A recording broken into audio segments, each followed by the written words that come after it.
Hey, FCF, we're picking up where we left off yesterday. Not a pleasant subject, but an important one for us to understand. We're looking at the character of Lucifer, Satan, the devil, whatever term we want to use for him.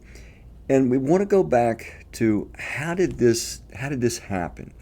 We know that God originally created him as an image-bearing being. He was a perfect being, and evidently was given by God a very high position, a high rank was entrusted to him. And yet something obviously went wrong, because clearly in Scripture God always points to Lucifer, Satan, the devil, as the one that introduced evil into the universe itself. In fact, when Jesus spoke about him in John chapter 8, let me just read you something quickly. John 8 verse 44, Jesus arguing with the Pharisees who, were not respecting him.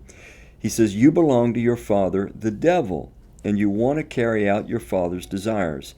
He was a murderer from the beginning, not holding to the truth, for there is no truth in him. When he lies, he speaks his native language, for he is a liar and the father of lies."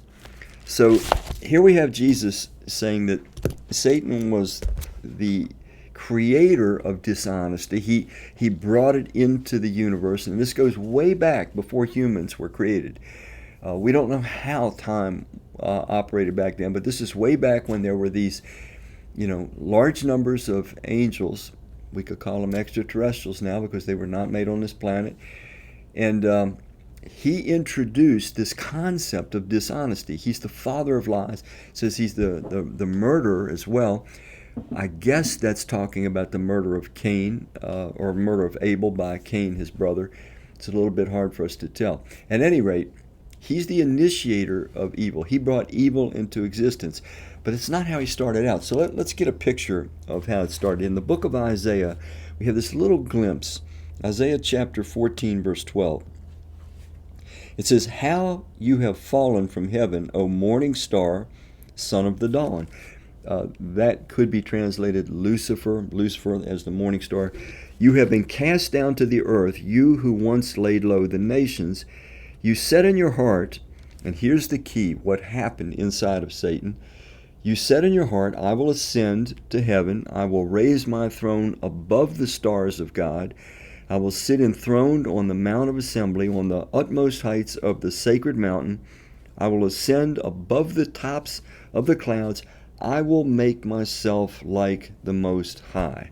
So here's where it appears to start, that though Satan was given some kind of a regal position, a leadership position, he at some point becomes dissatisfied with his position. It's an interesting thing that in the Ten Commandments, the very last commandment that's given is, "Thou shalt not covet." And covet is a weird word. We don't use the word covet today. But in the Ten Commandments says, you don't covet your neighbor, covet your neighbor's wife or his house or his cattle or his this or his that. It just gives us a whole list of things. Don't covet. Well, what does it mean? It means you shouldn't desire what has not been given to you. You shouldn't desire what's not yours.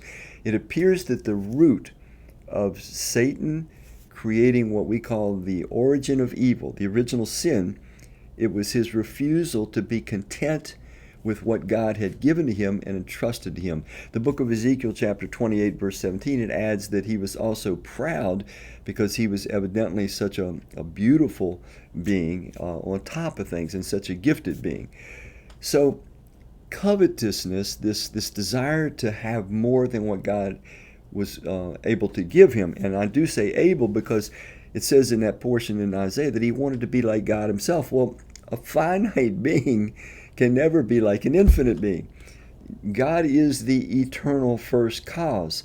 We can't quite wrap our heads around that yet, but for a finite created being to be equal to an infinite being is an impossibility. But more importantly, why would Satan want this? Instead of enjoying all the goodness that he was immersed in, why would he want the one thing that God did not give him, which was equality with himself, which he couldn't give him anyway? And what was going on in Satan's heart? It appears that when he watched the way that the other angelic beings and civilizations reacted to God, he interpreted it as power. He interpreted God's leadership as power.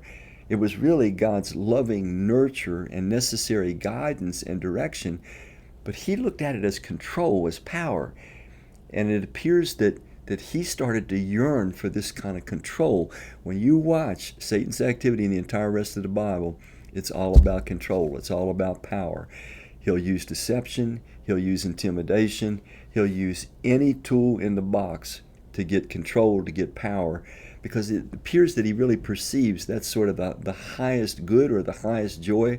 And he assumed that that's what God was doing, but God is nothing like that. He's completely unselfishly devoted to our good, and that's the source of his joy.